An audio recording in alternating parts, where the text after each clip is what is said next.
आज आपके दरमियान अपनी 5 साला कारकर्दगी लेकर के मैं आया हूँ। हमारे मुखालिफिन ये आवाज़ लगा रहे हैं कि उन्होंने कुछ काम नहीं किया।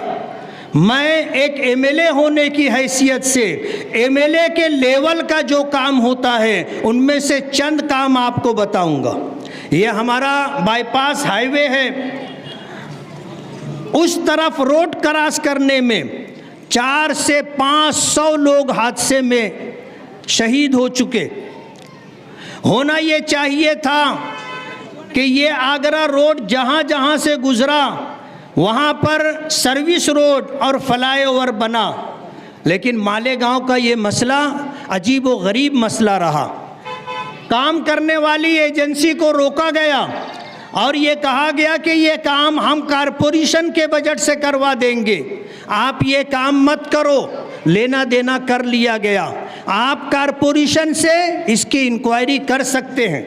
मैं आपसे पूछना चाहता हूँ कि आपकी इस हरकत की वजह से अगर 400 से 500 लोग शहीद हुए, माजूर हुए, लोगों के ख़ानदान उजड़ गए, हमारी बहनें बेवा हो गई, हमारे बच्चे यतीम हो गए, इसका जिम्मेदार कौन? आप हैं। और इस दुनिया में अगर किसी अदालत में आपका मुकदमा नहीं पहुंचा तो आप बेफिक्र ना हो, एक आखिरी अदालत बाकी है, वहाँ तो आपको हिसाब व किताब देना ही होगा और आप इससे बच नहीं सकेंगे। हमने बाईपास के लिए, बाईपास में सर्विस रोड के लिए, फ्लाईओवर के लिए, अंडरपास रास्ते के लिए हमने 156 करोड़ रुपया मंजूर करवाया। जब लॉकडाउन चल रहा था उस वक्त हमने जो कोशिशें की थी, हाईवे अथॉरिटीज़ के लोग दिल्ली से, बम्बई से, नासिक से आए और उस वक्त जो है मकामी पुलिस इंतज़ामिया, रेवेन्यू डिपार्टमेंट के लोगों के साथ टेरे फाटे से लेके 40 गांव फाटे तक सर्वे हुआ और अल्हम्दुलिल्लाह उसका काम शुरू हो चुका है। आप जाकर के देख सकते हो। दूसरा बड़ा काम, मालेगांव एक ऐसा शहर है कि इसे अल्हम्दुलिल्लाह पीने वाली पानी की तकलीफ़ नहीं है। अलहाज शब्बीर हाजी और हमारे हारून अंसारी, इन लोगों की कोशिशों से जो तलवाड़ा डैम बना था और चनकापुर डैम से जो पानी यहाँ आता था, उस पानी के ज़रिए एक वक्त था कि मालेगांव को 2 वक्त पानी मिलता था, सुबह और शाम, फिर 1 दिन पानी मिलता रहा और अभी 3 दिन, अब 2 दिन। हमारी कोशिश ये है कि 1 दिन नागे से पानी मालेगांव के लोगों को मिलना चाहिए जैसे मिल रहा था। और इंशाअल्लाह आप देखोगे इलेक्शन से पहले हम 1 दिन नागे से पानी आए, ये काम हम करवा देंगे। तीसरा बड़ा काम, केंद्र सरकार से हमने अपने सिविल हॉस्पिटल के अहाते में 40 बेड का एक महिला बाल रोगनालय मंजूर करवाया था। आउटर के एमएलए इक़्तिदार में थे, ये हॉस्पिटल उठाकर सटाना रोड पर लेकर चले गए। हमने कोशिश की, हमने शिकायत की और इंसाफ की दुहाई दी तो महाविकास अघाड़ी सरकार में हेल्थ मिनिस्टर राजेश टोपे साहब ने कहा हम आपको दूसरा हॉस्पिटल दे देंगे, आप इस तरह जो है लेटर बना करके लाएं। उनकी गाइडलाइन पर हमने लेटर दिया और अल्हम्दुलिल्लाह 100 बेड का हॉस्पिटल मंजूर हो गया है, जिसके लिए 75 करोड़ 99 लाख 51,259 रुपये मंजूर हुए। चौथा काम, किला के रहने वाले, गालिब नगर के रहने वाले और इस्लामाबाद, रसूलपुरा, मोतीपुरा के रहने वाले जो घरों में बंटवारे के बाद या मकान की तंगी की वजह से नए इलाके में जाने के लिए सोचे तो उन्होंने बाग़े महमूद का इंतखाब किया। वहाँ पर हज़रत मौलाना अब्दुल हमीद नोमानी रहमतुल्लाह अलैह के नाम से जो पुलिया बनाई गई वो उनकी एक तरह से तौहीन और अपमान था।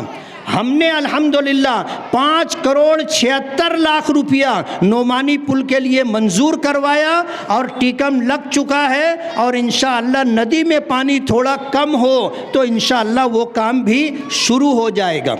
हमारा ये शहर मस्जिदों का, मीनारों का शहर है। हमारा ये शहर दीनदारों का शहर है। और हमारा ये शहर अच्छाई और बुराई, सच और झूठ के दरमियान तमीज़ करने वालों का शहर है। अल्लाह का बहुत बड़ा एहसान है, हमारे यहाँ आज लोग इतने लिबरल नहीं हैं, इतने आज़ाद ख्याल नहीं हैं कि किसी ऐसे शख्स को जिसको इस्लाम से, इस्लामी तालीमात से और इस दीन इस्लाम का कोई किसी तरह का अगर उसे इल्म ना हो और वो आज़ादी के साथ मन चाही ज़िंदगी गुजारे, अहकामात शरिया की पाबंदी ना करे, ऐसे लोगों को हमारा शहर बर्दाश्त नहीं करता। आज इस मौके पर मैं आपके दरमियान उन छोटे कामों को जिसका करना कारपोरेशन की जिम्मेदारी है, हमने उन कामों का कोई तस्करा नहीं किया। हम आपको बताना चाहते हैं कि आसिफ शेख साहब बार बार ये कहते हैं गिड़गिड़ा करके कि एक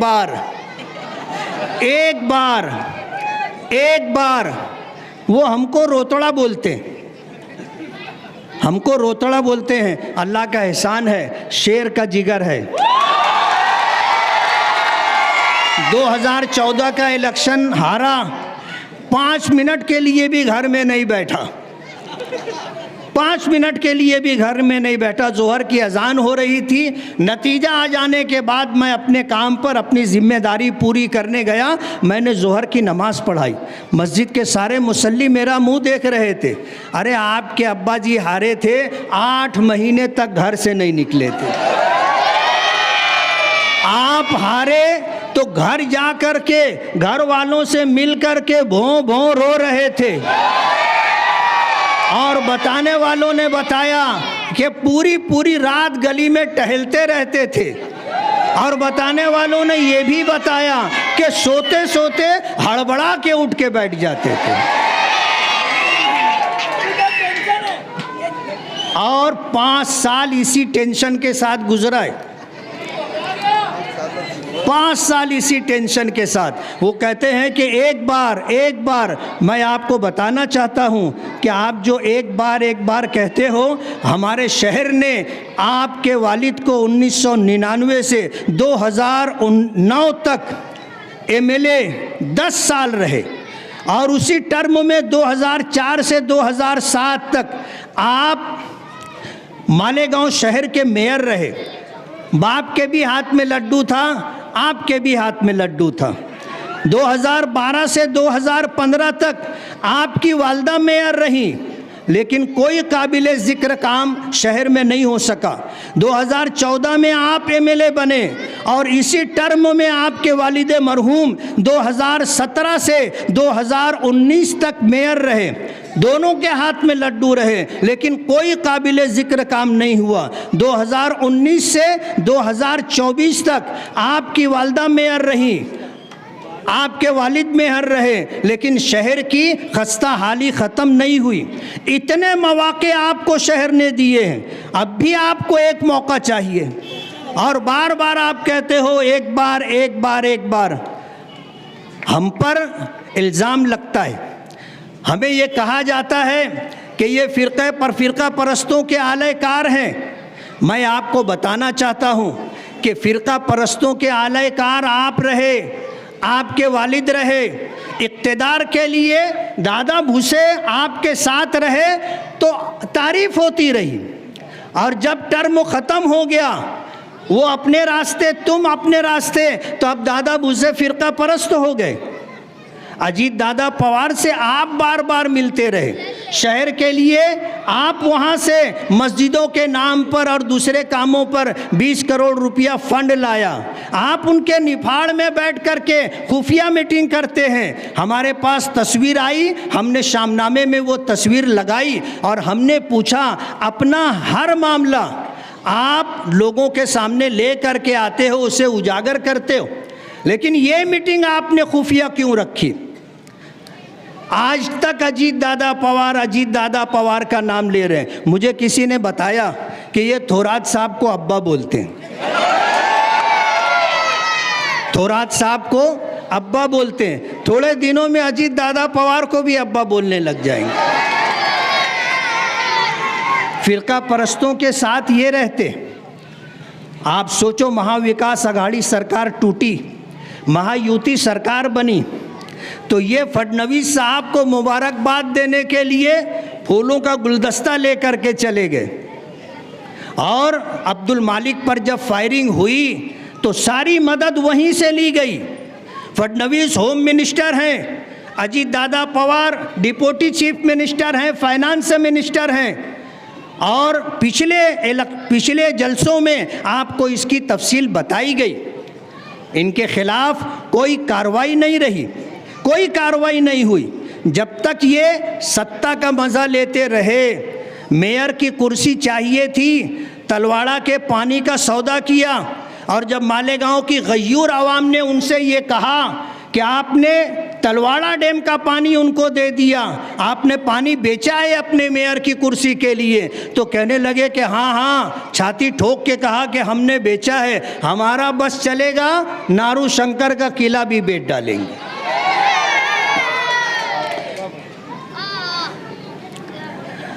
ये शहर अल्हम्दुलिल्लाह पावरलूम सिटी है और सबसे पहला पावरलूम इस्लामपुरे में लगा था। सबसे पहला पावरलूम इस्लामपुरे में लगा। और एक दीनी इदारा हनफिया सुन्निया 1923 में इसी महल्ले के अंदर बना, जहाँ से पढ़ कर जाने वाले बच्चे मालेगांव और कुर्ब जवार में दीन की खिदमत करते रहे। जब ये इदारे की इमारत तंग होने लगी तो नया इदारा 2004 में बस्ती के बाहर बड़ी ज़मीन लेकर के बनाया गया और आज भी अल्हम्दुलिल्लाह जारी व सारी है। जब ये हनफिया सुन्निया मदरसा बन रहा था तो हमारी माँओं और बहनों ने अपने हाथों की चूड़ियाँ, अपनी अंगूठियाँ, अपने कानों की बालियाँ इस मदरसे की तामीर में दी थी। हमारा ये शहर पहला पावरलूम यहाँ लगा था। आज अल्हम्दुलिल्लाह एक बड़ी अच्छी खासी तादाद में पावरलूम यहाँ चलता है। ये जब तक इक़्तिदार में रहे कभी इन्होंने सनत का कोई भला नहीं किया, बल्कि हद कर दी कि जब सिविल हॉस्पिटल के इफ्तिताह के मौके पर सोनिया गांधी आई तो उनको ये बताया गया कि पावरलूम की वजह से 35% लोग इस शहर में बहरे हो गए। इस शहर की सनत को उजाड़ने की साजिश की जा रही थी। अल्लाह जज़ाए खैर दे, अलहाज अब्दुल अजीज़ मुक़ादम जैसे लोग, अलहाज यूसुफ इलियास जैसे लोग जो इस सनत के लिए मुसलसल जद्दोजहद और मुसलसल कोशिश कर रहे हैं सनत को नुकसान पहुंचाने के लिए। अगर आपको याद होगा तो मैं आपको बता दूं कि 2014 से 2019 तक जब तक ये यहाँ पर एमएलए रहे, साइजिंग वालों के पीछे मुसीबत लगी रही। पॉल्यूशन के नाम पर साइजिंग को खुद ही बंद करवाते थे और फिर साइजिंग मालिकान से लाखों रुपया लेकर के ऑफिसरान को रिश्वत देना है, ये काम करते रहे। मैं पूछना चाहता हूँ कि 2019 के बाद 2024 तक क्या पॉल्यूशन के नाम पर कोई ऑफिसर मालेगांव आया? यूसुफ सेठ एक मर्तबा भी नहीं आया। हम तो कहते हैं ना कि यही टोना भी लगाते हैं और यही टोना छोड़वाते भी, यही टोना लगाते हैं और यही टोना छोड़वाते। मैं आपको ये बताना चाहता हूँ कि ये इस शहर के हमदर्द नहीं है, इस शहर के खैरखा नहीं है, इस शहर की सनत के खैरखा नहीं है। ये हमेशा शहर की तबाही और बर्बादी का, शहर को कारपोरेशन में जा कर के लूटने का काम किया। जब ये 7.5 साल का अरसा जो कारपोरेशन में इक़्तिदार में बैठ करके इन्होंने सत्ता का मज़ा लिया, फ़िरका परस्तों को साथ लिया, मालेगांव में अगर ये बुनियादी सहूलियात जिसे मूलभूत सुविधा कहा जाता है, अगर ये ईमानदारी से 100 करोड़ रुपया भी खर्च करते, आज मालेगांव में एक रोड गटर बनाने के लिए हमको जगह नहीं मिलती। वो किसी ने पोस्ट चलाई कि तुमने बहुत काम किया। पूरा हसनपुरा आपने सड़क बनवा दिया, ये महल्ला आपने गोद ले लिया, पवारवाड़ी में आपने 40-45 गटरें बना दी, रोड का काम होना है, आप पानी पीने के पानी की पाइपलाइन डलवा रहे हैं। तो आप ऐसा करो कि एक कारपोरेटर बनकर ये काम करो, ये कारपोरेटरों का काम है, ये एमएलए का काम नहीं है। तो हम उनको बताना चाहते हैं कि एमएलए का जो काम है वो हमने किया है, और कारपोरेशन में जो आपका काम था आपने नहीं किया। इस शहर की आवाम को लिए इस शहर की आवाम के लिए हमें करना पड़ रहा है। ये वाकई कारपोरेशन की जिम्मेदारी है, एमएलए की जिम्मेदारी नहीं है। लेकिन अल्हम्दुलिल्लाह तकरीबन 100 करोड़ रुपया हमने कोशिश की, जद्दोजहद की, हमने हर तरह का वो तरीका इख्तियार किया जो फंडिंग के लिए लगता है, हमने इख्तियार किया, फंड मिला।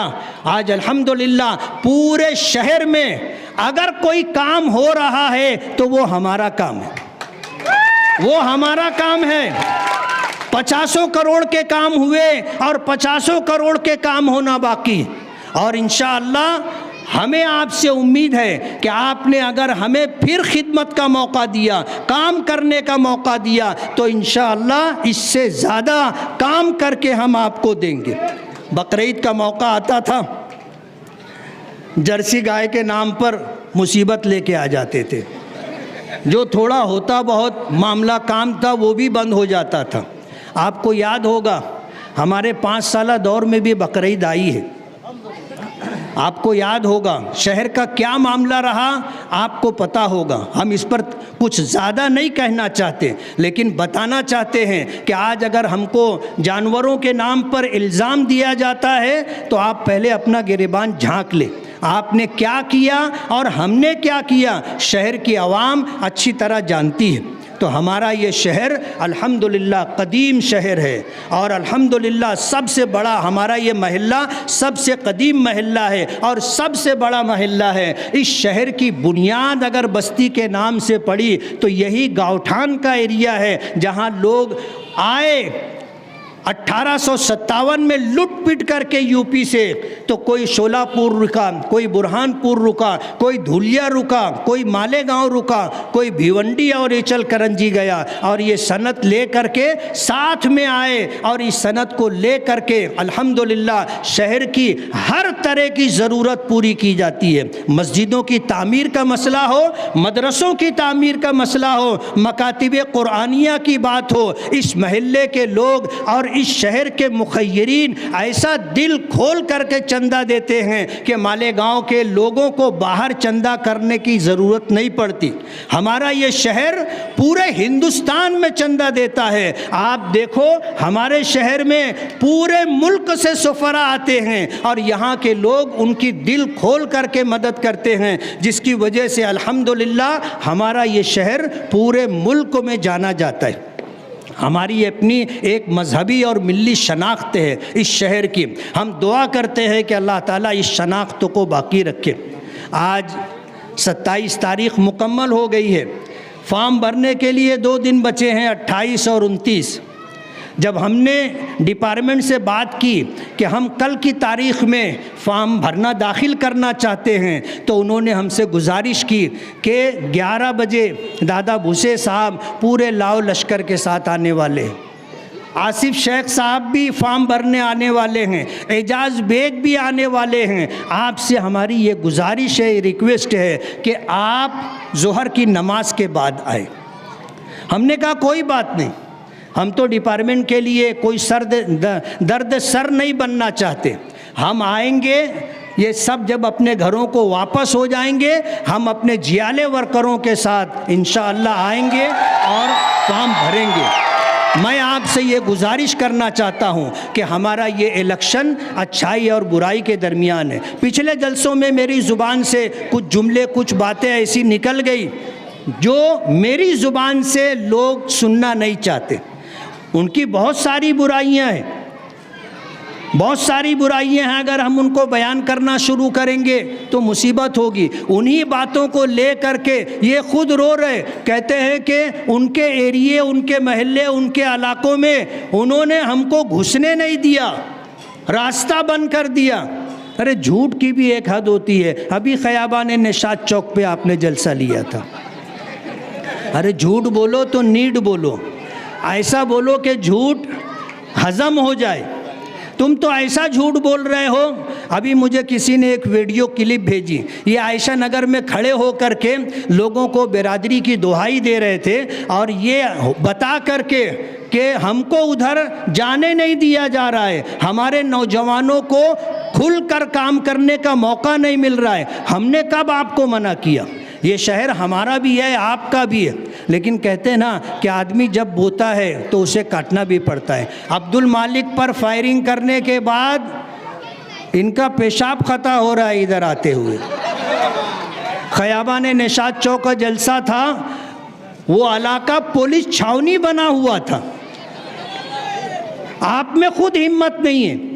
इन्होंने आयशा नगर में नौजवानों को, आयशा नगर में हमारी माँओं और बहनों को उकसाया कि जब ये इधर आएंगे ना तो उनका घेराव करना, उनको यहाँ पर प्रचार मत करने देना।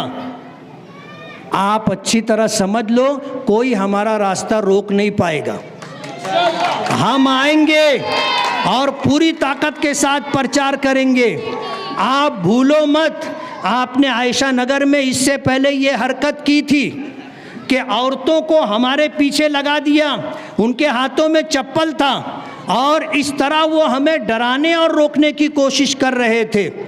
अल्लाह अलहाज यूनुस ईसा साहब की उम्र में बरकत दे, उन्होंने हमें हौसला दिया और उसके 2 दिन के बाद हमने वहाँ जलसा लिया। स्टेज नहीं लगाने दे रहे थे। 4 बजे दोपहर से अलहाज यूनुस ईसा साहब वहाँ कुर्सी लगा करके बैठे, स्टेज भी लगा, हमारा जलसा भी हुआ। हमने अपनी उन माँओं और बहनों को जो चप्पल लेकर के हमारा घेराव करना चाहती थी, हमने उनको दिल से माफ़ किया। आज वो सब उनसे दुखी। मेरे पास वक्त नहीं है, वरना मैं आपको बताता, और इंशाअल्लाह वो सब हमारा काम करेंगी और हमें उस इलाके से भरपूर वोट मिलेगी। और जब पेटी खुलना शुरू होगी 23 नवंबर को, तो 2019 में जैसे निकल करके आप लोग भाग रहे थे, फिर इंशाअल्लाह आपको काउंटिंग की जगह से भागना पड़ेगा। मैं आपसे गुजारिश करता हूं, ख़ास तौर पर अपनी माँओं और बहनों से, कि 20 नवंबर को वोटिंग है। आप सुबह के अव्वलीन वक्त में नमाज पढ़कर दुआ करके आप वोट देने के लिए निकले। उस वक्त ये हंगामा करने वाले, माहौल ख़राब करने वाले, दादागिरी गुंडागर्दी करने वाले सब सोए पड़े रहते हैं। आप अव्वल वक्त में जा कर के वोट दे दें। मेरा निशान है पतंग। आज पूरे मुल्क में अगर कोई मुसलमानों के लिए, उनके हुकूक के लिए, अक़लियतों के हुकूक के लिए आवाज़ उठाता है तो वो मजलिस इत्तेहादुल मुस्लिमीन के कौमी सदर बैरिस्टर असदुद्दीन ओवैसी साहब हैं। आप पतंग को वोट दे करके मुझे खिदमत का मौका दे, पतंग को वोट दे करके बैरिस्टर असदुद्दीन ओवैसी साहब को तक़वियत पहुँचाएँ, ताकि उनकी बातों में दम रहे और हाउस के अंदर वो अक़लियतों के लिए, मुसलमानों के हुकूक के लिए लड़े। व आखिर दावाना अनिल हम्दुलिल्लाहि रब्बिल आलमीन।